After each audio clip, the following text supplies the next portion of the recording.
Hello everyone, welcome back to Hima study. ఇవాళ మన topic వచ్చేసి ఇంటర్ ఫస్ట్ ఇయర్లోని లాస్ట్ చాప్టర్ అండి, భారత జాతీయోద్యమం. చాప్టర్ నెంబర్ 12 భారత జాతీయోద్యమం. ఈ లెసన్ అయితే అన్ని లెసన్స్తో కంపేర్ చేసుకుంటే చాలా ఎక్కువగా ఉంది. సో ఈ లెసన్ మనము ఎట్టి పరిస్థితుల్లో మిస్ చేసుకోకుండా, ఏ మాత్రం కూడా నెగ్లెక్ట్ చేయకోకుండా అయితే ప్రతి పాయింట్ ప్రతి లైన్ కూడా చదవాల్సింది అయితే ఉంటుంది. మరీ చెప్తున్నా, అన్ని లెసన్స్ కంటే చాలా ఎక్కువగా ఉండే మ్యాటర్ ఉంది ఇందులో. కాబట్టి మీరు ప్రతి పాయింట్ని కూడా కేర్ఫుల్గా అయితే చదవండి. స్కూల్ అసిస్టెంట్ వారికి మెయిన్గా ఇంటర్ మీద ఎక్కువగా మనం ఎఫర్ట్స్ పెట్టాల్సిందే. ఇంటర్ మీద మనకు పట్టు వచ్చిందనుకోండి, 6th నుండి 10th వరకు ఆల్రెడీ మనం చదివేసాం కదా, అవి అయితే ఈజీగా అనిపిస్తాయి, ఇవి అయితే టఫ్గా అనిపిస్తుంది. కాబట్టి ఫస్ట్ అయితే నేను లాస్ట్ క్లాస్లో కూడా చెప్పానండి, పై నుండి కింది వరకు వస్తున్నాను అంటే ఫస్ట్ ఇంటర్మీడియట్. నాకైతే ఇంటర్మీడియట్ కష్టంగా అనిపించింది. ఆ ఇంటర్మీడియట్ నుండి 6th వరకు అయితే వస్తున్నానండి. ఇంకా ఎవరైనా చూడకోకుండా నా టైం టేబుల్ వాట్సాప్ ఛానల్ లింక్లో అయితే ప్రొవైడ్ చేస్తాను, చూడండి. అలాగే మీకు మన క్లాసెస్ కన్నా నచ్చితే మీ ఫ్రెండ్స్కి షేర్ చేసి అలాగే సబ్స్క్రైబ్ చేయడం మాత్రం మర్చిపోకండి. ఓకే, ఫస్ట్ మనం ఈ లెసన్లో ఏం నేర్చుకుంటామంటే భారత జాతీయోద్యమ యొక్క ఇంట్రడక్షన్ పార్ట్, అలాగే భారత జాతీయోద్యమ యొక్క నేపథ్యము, భారత జాతీయ కాంగ్రెస్ యొక్క స్థాపన ఎలా ఉండేది, జాతీయోద్యమంలో మనకు ఎన్ని దశలు ఉన్నాయి, వందే మాతర ఉద్యమం ఎలా ఉంది, విప్లవోద్యమం అనేది తొలి దశలో ఎలా ఉండేది, హోమ్ రూల్ ఉద్యమం, అలాగే గాంధీ తొలి ఉద్యమాలు, సహాయ నిరాకరణ ఉద్యమం, విప్లవోద్యమం మలి దశ, శాసన ఉల్లంఘనోద్యమం, క్విట్ ఇండియా ఉద్యమం, రాజ్యాంగ సంస్కరణలు, జాతీయోద్యమంలో స్త్రీల యొక్క పాత్ర ఎలా ఉండేది, నెక్స్ట్ స్వాతంత్రం దిశగా ఎలా ఉండేది, భారతదేశ రాజ్యాంగం సారాంశం. చూశారు కదా ఇక్కడ సబ్ టాపిక్స్. ఈ సబ్ టాపిక్సే చాలా డెప్త్గా ఇచ్చాడు. కాబట్టి ఈ వీడియోని అయితే నేను 2-3 పార్ట్స్ కింద అయితే డివైడ్ చేస్తానండి. అంత నేర్చుకోవాలంటే మన మైండ్ బుర్రకు అనేది ఎక్కదు. సో 2-3 పార్ట్స్కి అయితే డివైడ్ చేస్తాను. ఓకే, ఇంట్రడక్షన్ పార్ట్ అయితే చూద్దాం. ఇక్కడ భారతదేశ చరిత్రలో జాతీయోద్యమం ఒక అపూర్వ ఘట్టం. మనకు భారతదేశ చరిత్రలో జాతీయోద్యమం ఒక అపూర్వ ఘట్టం అండి. జవహర్లాల్ నెహ్రూ తన ఆత్మచరిత్ర డిస్కవరీ ఆఫ్ ఇండియాలో చెప్పినట్లు, జవహర్లాల్ నెహ్రూ గారు డిస్కవరీ ఆఫ్ ఇండియా చెప్పినట్లు ప్రపంచంలోని ఏ ఉద్యమాలు దీనికి సాటి రావు అన్నది అక్షర సత్యం. ఇక్కడ మనకు ఎక్కడ కనిపిస్తుంది, జవహర్లాల్ యొక్క నెహ్రూ యొక్క తన ఆత్మచరిత్ర ఏంటి, ఇక్కడ డిస్కవరీ ఆఫ్ ఇండియాలో చెప్పినట్లు ప్రపంచంలోని ఏ ఉద్యమాలు దీనికి సాటి రావు అన్నది అక్షర సత్యం. ప్రస్తుత అధ్యాయంలో భారత యొక్క జాతీయోద్యమం నేపథ్యమైన సంఘ సంస్కరణలు కానీ, అలాగే జాతీయ ఉద్యమంలోని వందే మాతరం, స్వదేశీ, హోమ్ రూల్, సహాయ నిరాకరణ, శాసన ఉల్లంఘన, క్విట్ ఇండియా ఉద్యమాలు, జాతీయ ఉద్యమంలో గాంధీ గారి అలాగే ఇతర నాయకులు, విప్లవాదుల యొక్క పాత్రలను అయితే మనం చర్చించడం అవుతుంది ఈ లెసన్లో. అలాగే బ్రిటిష్ పాలనకు వ్యతిరేకంగా ప్రజలందరూ అంటే భారతీయులందరూ సమిష్టి కృషియే ఈ యొక్క జాతీయ ఉద్యమం సారాంశం ఇది. అయితే ఈ జాతీయత భావ వికాసానికి చాలా కాలమే పట్టింది. మనకు ఆ వికాసం సాంస్కృతిక, ఆర్థిక, రాజకీయ రంగాల్లో మెల్లగా విస్తరించడం అయితే జరిగింది. ఫస్ట్ సబ్ టాపిక్ వచ్చేసి భారత జాతీయోద్యమం నేపథ్యం. నేను ఇక్కడ లైన్ టు లైన్ ఎక్స్ప్లెనేషన్ చదువుతూ వెళ్తున్నాను కదా అండి, ఆ చదివేటప్పుడే మీరు కూడా అర్థం చేసుకుంటూ చదవండి. ఇన్ కేస్ ఒకవేళ మీరు ఆ చదివే లైన్ కానీ అర్థం కాలేదనుకోండి, రిపీటెడ్గా చదవండి. అలాగే మెయిన్గా ఇంకొక విషయం చెప్పాలనుకుంటే ఏంటంటే, ఈ టైంలో మీరు నోట్స్ రాసుకోవాలా వద్దా అంటే కరెక్ట్ నేనైతే చెప్తున్నానండి, నా ఒపీనియన్ అయితే నోట్స్ రాసుకోవడం అయితే చాలా పెద్ద పని. ఎందుకంటారా, ఆల్రెడీ ఇప్పుడు మనం టెక్స్ట్ బుక్స్ని ఫాలో అవుతున్నాము. ఇన్ కేస్ టెక్స్ట్ బుక్స్ లేని వాళ్ళు ఏదో ఒకటి యాప్ తీసుకుంటాం కదా, ఆ యాప్ని ఫాలో అవుతూ నోట్స్ అనేది ప్రిపేర్ అవ్వాలి. కానీ టెక్స్ట్ బుక్స్ పెట్టుకొని కూడా మనం నోట్స్ ప్రిపేర్ అవ్వడం అంటే దానంత రిస్క్ పంచాయతీ ఏది ఉండదండి. కాబట్టి ఏ చాప్టర్ అయితే మన దగ్గర లేదో దాని గురించి అయితే నోట్స్ అయితే ప్రిపేర్ చేసుకోండి, నో ప్రాబ్లం. ఇది నా జస్ట్ ఒపీనియన్ అండి. అలాగే ఇప్పుడు చూడండి, ఇక్కడ క్రీస్తు శకం 19వ శతాబ్దంలో బ్రిటిష్ పాలనతో వచ్చిన వ్యవస్థాగత మార్పు విద్యావంతులైన ఒక కొత్త సామాజిక వర్గ ఆవిర్భావానికి అయితే తీసింది. మరి పాశ్చాత్య విద్యా సంస్కృతితో ప్రభావితులైన విద్యాధికులు సామాజిక ఉద్యమాలకైతే పూనుగొన్నారు. ఫస్ట్ చూసుకుంటే సామాజిక మత సంస్కరణోద్యమాలు ఎలా ఉన్నాయంటే, 19వ శతాబ్దం ప్రారంభం నాటికి సమాజంలో నెలకొన్న సామాజిక కట్టుబాట్లు స్త్రీలను, దళితులను హీనస్థితికి అయితే గురి చేస్తాయి. బాలికల యొక్క భ్రూణ హత్య, సతి, నిర్బంధ వైధవ్యం, బాల్య వివాహాలు, ఆనాటి సమాజంలో నెలకొన్న దురాచారాలు కానీ, భారతీయ విద్యావంతులు ఆంగ్ల విద్య ద్వారా పాశ్చాత్యాల్లోని ఉదార ఆశావాద దృక్పథాన్ని చూసి వాటి పట్ల ఆకర్షితులనేది అయ్యారు. భారతీయ విద్యావంతులు ఆంగ్ల విద్య ద్వారా పాశ్చాత్యుల్లోని ఉదార ఆశావాద యొక్క దృక్పథాన్ని చూసి వాటి పట్ల అనేది ఆకర్షితులయ్యారు. భారతీయ సమాజంలోని వివక్షాపూరిత దృక్పథం, వెనుకబాటుతనం వారి యొక్క సంస్కరణాభినిషణం దృఢతరం చేసింది. నెక్స్ట్ 19వ శతాబ్దంలో ప్రారంభమైన మనకు సంస్కరణలో 2 ప్రధాన ధోరణులు అయితే ఉన్నాయి. ఫస్ట్ వన్ వచ్చేసి మత సామాజిక సంస్కరణలు. మనకు 19వ శతాబ్దంలో 2 సంస్కరణలు అయితే స్టార్ట్ అయ్యాయి కదా. అందులో ఫస్ట్ వచ్చేసి మత సంస్కరణ, అలాగే సెకండ్ వచ్చేసి సామాజిక సంస్కరణ. రాజా రామ్మోహన్ రాయ్ మతానికి హేతువాద దృక్పథాన్ని అయితే జోడించాడు. ఇతని కృషి వల్ల 1829 డిసెంబర్ 4న సతీ దురాచారం అనేది నిషేధించబడింది. రాజా రామ్మోహన్ రాయ్ ఉన్న ఏ సంవత్సరంలో మనకు దురాచారం నిషేధించబడిందంటే 1829 డిసెంబర్ 4న సతీ దురాచారం అనేది కంప్లీట్గా నిషేధించింది. అప్పటి గవర్నర్ జనరల్ విలియం బెంటింగ్ సతీని చట్టరీత్యా నేరంగాను శిక్షార్హంగాను ప్రకటించాడు. బ్రహ్మ సమాజం, ప్రార్థన సమాజం, రామకృష్ణ మిషన్, ఆర్య సమాజం, థియోసాఫికల్ సంఘం లాంటి మత సంస్కరణాభిల సంస్థలు తమ యొక్క కార్యక్రమాలను అయితే నడిపించాయి. బ్రహ్మ సమాజం బ్రాహ్మణ వ్యవస్థకు వ్యతిరేకంగా ఏకేశ్వరోపాసననైతే ప్రోత్సహించింది.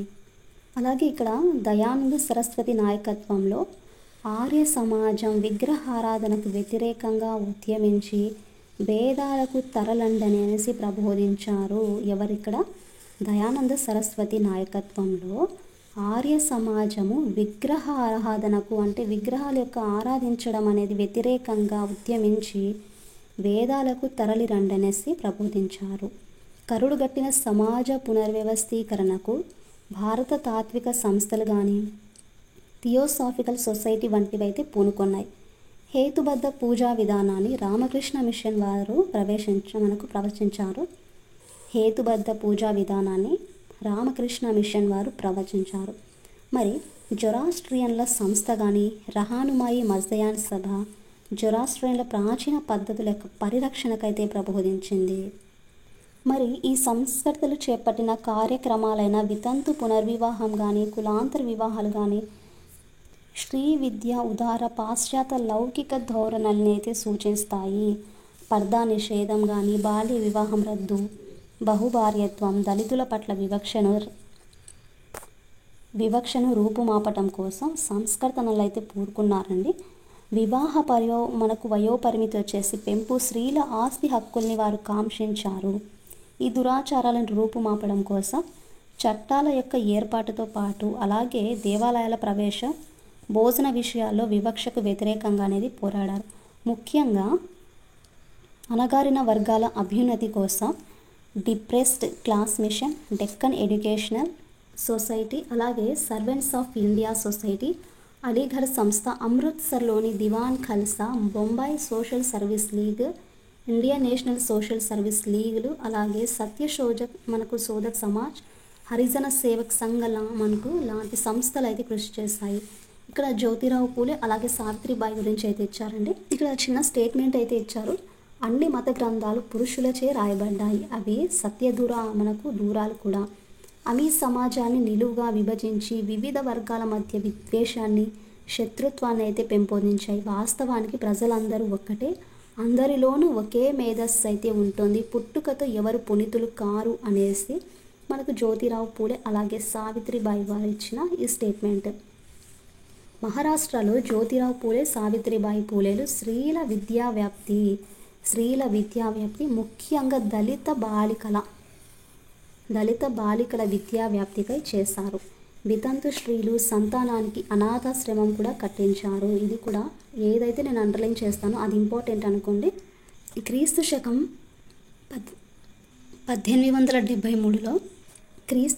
1873లో సత్యశోధక్ సమాజాన్ని, అలాగే 1882 దీనబంధు సార్వజనిక్ సభను అనేది స్థాపించి వీటి ద్వారా మనకు సంస్కరణ అనేది చేపట్టారు.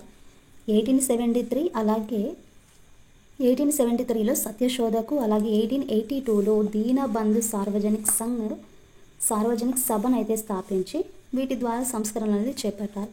మరి పండిత రమాబాయి సాంప్రదాయ కుటుంబంలో అయితే జన్మించింది.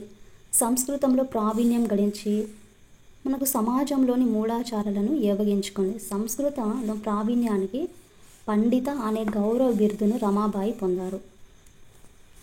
చూడండి ఇక్కడ ఏమిచ్చారో మళ్ళీ, సంస్కృతంలో తన యొక్క ప్రావీణ్యానికి తన యొక్క గౌరవంగా బిరుదు ఏమని ఇచ్చారండి, పండిత అనే ఒక గౌరవప్రదమైన బిరుదు అనేది రమాబాయి అనేసి పొందారు. అనేక ప్రాంతాల్లో విస్తృతంగా పర్యటించి మనకు సామాజిక న్యాయాల నుంచి హిందూ స్త్రీలను రక్షించడం కోసం అయితే కృషి చేస్తారు. పూణేలో మహిళా ఆర్య సమాజాన్ని, బొంబాయిలో కూడా శారదా సదన్ అయితే స్థాపించారు. మనం లాస్ట్ క్లాసెస్లో కూడా అయితే ఇది చూసాము. శారదా సదన్ను స్థాపించింది ఎవరు అండి, ఇక్కడ పూణేలోని మహిళా ఆర్య సమాజాన్ని, బొంబాయిలోని శారదా సదన్ అయితే స్థాపించారు. ఎవరు, రమాబాయి. నెక్స్ట్ బెంగాల్లోని హెన్రీ లూయిస్ వివియన్ డొరేజియో హేతువాద దృక్పథంలో మనకు యంగ్ ఉందండి, యంగ్ బెంగాల్ ఉద్యమాన్ని అయితే నడిపాడు. విద్యా సంస్కరణల కోసం ఈశ్వరచంద్ర విద్యాసాగర్ అయితే పూనుకున్నారు. మనకు విద్య యొక్క సంస్కరణల కోసము ఈశ్వరచంద్ర విద్యాసాగర్ అయితే పూనుకున్నారు. ఈయన కృషి వల్లే మనకు 1856లో హిందూ స్త్రీల పునర్వివాహానికి ఉన్న నిర్బంధాలన్నీ తొలగి చట్టం అనేది చేయడమైంది. ప్రముఖ సంస్కర్త సర్ సయ్యద్ అహ్మద్ ఖాన్ ముస్లింల యొక్క విద్యా వ్యాప్తికి అయితే కృషి చేస్తారు. 1825లో మహమ్మదీయ ఆంగ్లో ఓరియంటల్ కాలేజీని స్థాపించాడు. ఇది మనం లాస్ట్ క్లాసెస్లో అంటే ప్రాక్టీస్ బిట్స్ చేసేటప్పుడు అయితే ఈ బిట్ వచ్చిందండి.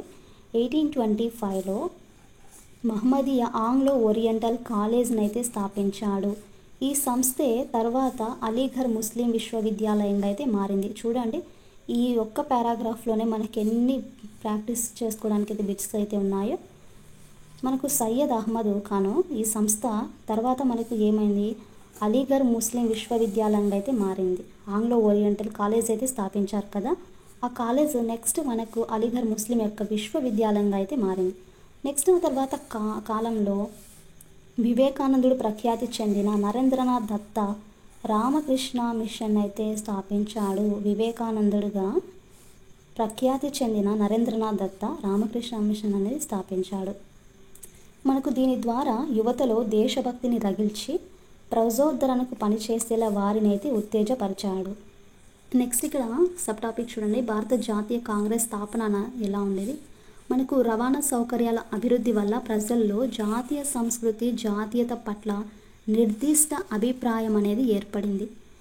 వేరు ప్రాంతాల్లో ఉన్నప్పటికీ సంస్కృతి పరంగా తామంతా ఒకటే అన్న భావన వారిలో అయితే కలిగింది. ఆంగ్లేయులు కానీ, జర్మన్లు కానీ, ఫ్రెంచి వారిలాగా భారతీయుల్లో తమదంతా ఒకే జాతి అన్న భావన పెరిగి జాతీయతకు అనేది బీజం పడింది. మరి బ్రిటిష్ వారికి వ్యతిరేకంగాను జాతీయవాదం అనేది మొదలైంది. 1757లో ప్లాసీ యుద్ధ విజయం తర్వాత క్రమేపీ భారతదేశాన్ని తమ ఆధీనంలోకి వారు తెచ్చుకున్నారని గత పాఠాల్లో అయితే మనం చదివాము. మరి సంస్థానాధీశులు తొలుత బ్రిటిష్ వారిని ఎదిరించిన అది ఒక జాతి పోరాటంగా అయితే మనకు మారలేదు. బ్రిటిష్ వారి వల్ల కలిగిన పరిణామాలు భారతదేశంలో ఆధునీకరణ వైపు మెల్లగా అనేది దారితీశాయి. పాశ్చాత్య భావాలతో ప్రభావితులైన కొత్త మధ్యతరగతి వర్గం తొలుత ప్రభుత్వం వల్ల కలిగే ప్రయోజనాల పట్ల ఆకర్షితులయ్యారు. కానీ త్వరలోనే బ్రిటిష్ పాలన పట్ల అసంతృప్తి అనేది మొదలైంది. పెరిగిన భూ రెవెన్యూ డిమాండ్లు, తరచుగా వచ్చే కరువు కాటకాలు, వృత్తులు కోల్పోయిన వారి నిరుద్యోగం, భూ కమాతాల రద్దు, జమీందారుల యొక్క పెత్తనం రద్దు వంటి విషయాలకు తోడు ప్రభుత్వ అధికారుల యొక్క నిరంకుశ ధోరణి ప్రజా ఉద్యమాలకైతే కారణమైంది. బ్రిటిష్ వారి పాలన ప్రారంభమైన 100 సంవత్సరాల లోపు అనేక ఉద్యమాలు అనేవి మనకి ప్రబలుతూ ఉన్నాయి. ఇది ఫ్రెండ్స్ ఈ రోజుకైతే ఈ వీడియో అయితే చాలా అనుకుంటున్నాను. ఎందుకంటే ఎక్కువగా ఇచ్చారండి, కొద్దిగా నేర్చుకుంటే ఈజీ అవుతుంది అనేసి ఇక్కడితో స్టాప్ చేస్తున్నానండి. నెక్స్ట్ క్లాస్ అయితే సేమ్ టైంకి అయితే వస్తుంది. ఐ హోప్ మీ క్లాస్ నచ్చిందనేసి అనుకుంటున్నానండి. మన క్లాసెస్ కన్నా మీకు నచ్చితే ప్లీజ్ లైక్ చేసి షేర్ చేసి అలాగే సబ్స్క్రైబ్ చేయండి.